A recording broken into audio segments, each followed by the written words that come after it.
कराची में सीनियर सहाफ़ी अतहर मतीन के कत्ल के एक मुज़लिम अशरफ को सिंध पुलिस ने गिरफ्तार कर लिया। कातिल को कानून के मुताबिक सज़ा दिलाई जाएगी।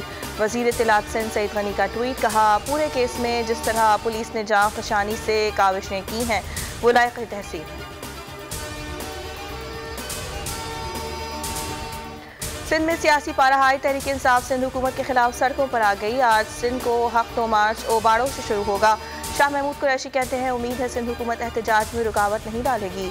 उम्मीद से सिंध का पिसा हुआ तबका करप्शन के खिलाफ सर उठाएगा। पीपल्स पार्टी भी एहतजाज को तैयार। वफाकी हुकूमत के खिलाफ कल मैदान में निकलेगी। लॉन्ग मार्च का आगाज होगा। जियाले पुरजोश। अपोजिशन अदम एतमाद की बातें सिर्फ अपना दिल बहलाने के लिए कर रही है। मनफी सियासत करने वाले होश के नाखून लें, हुकूमत मुद्दत पूरी करेगी। वज़ीर दाखिला शेख रशीद की वज़ीर आला पंजाब से गुफ्तगू। उस्मान गुलजार ने कहा, अदम एतमाद की बातों में शिकस्त खोर्दा अपोजिशन की तरह कोई जान नहीं। जिन्हें शौक है अदम एतमाद ले आए, हम घबराने वाले नहीं। हुकूमत को नंबर गेम में सबकत है। जहांगीर तरीन एयर एम्बुलेंस के जरिए बरतानिया रवाना। एक हफ्ता लाहौर के निजी कैंसर अस्पताल में ज़ेर इलाज रहे। जहांगीर तरीन को मैदे का अल्सर हो चुका है। वो पहले भी बरतानिया में कैंसर का इलाज करा चुके हैं। शिमाली वज़ीरिस्तान के इलाके स्मिनमॉम में सिक्योरिटी फोर्सेस का ऑपरेशन। ISPR के मुताबिक शदीद फायरिंग के तबादले में एक दहशतगर्द मारा गया। असलहा बरामद। CTD के पंजाब में मुख्तलिफ मकामात पर छापे। कलदम तंजीमों के 4 मुबैना दहशतगर्द गिरफ्तार। असलहा और बारूदी मवाद बरामद। रूसी सदर ने मुज़ाकरात के लिए यूक्रेन के सदर की पेशकश कबूल कर ली। यूक्रेन को बेलारूस के दारहुकूमत मिन्स्क में मुज़ाकरात की तजवीज़ से आगाह कर दिया। व्लादिमीर पुतिन ने यूक्रेन की फ़ौज को हुकूमत का तख्ता उलटने का भी मशवरा दे दिया।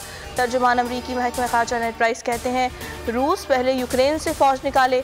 बंदूक की नोक पर सिफारतकारी की बात नाकाबिले कबूल है।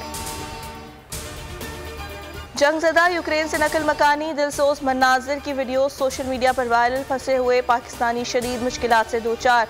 ATM बंद, पैसे ख़त्म, खाने पीने की अशिया की किल्लत। हुकूमत से मदद की अपील।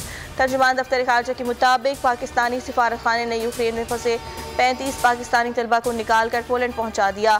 खार्किव से 40 तलबा बजरिया ट्रेन आज पोलैंड पहुँच जाएंगे। यूक्रेन में लगभग 4000 पाकिस्तानी मौजूद हैं। आसाफ चिकन मुकाबले में कलंदर्स का धमाल। सनसनीखेज मुकाबले में लाहौर कलंदर्स ने इस्लामाबाद यूनाइटेड को 6 रन से जेर कर लिया। कलंदर्स PSL 7 के फाइनल में पहुंच गए। इवेंट का फाइनल कल होगा। लाहौर कलंदर्स और दिफाई चैंपियन मुल्तान सुल्तान जीत के लिए एड़ी चोटी का जोर लगाएंगे। और ऑस्ट्रेलिया से टेस्ट सीरीज से कबल पाकिस्तानी क्रिकेटर्स फिटनेस मसाइल से दो चार। फहीम अशरफ और हसन अली भी फिटनेस मसाइल से 2-4। सीरीज में शिकस्त मशकूक हो गई। पहला टेस्ट 4 मार्च से रावलपिंडी में शुरू होगा। सब्सक्राइब करें और बेल दबाएं ताकि कोई खबर रह न जाए।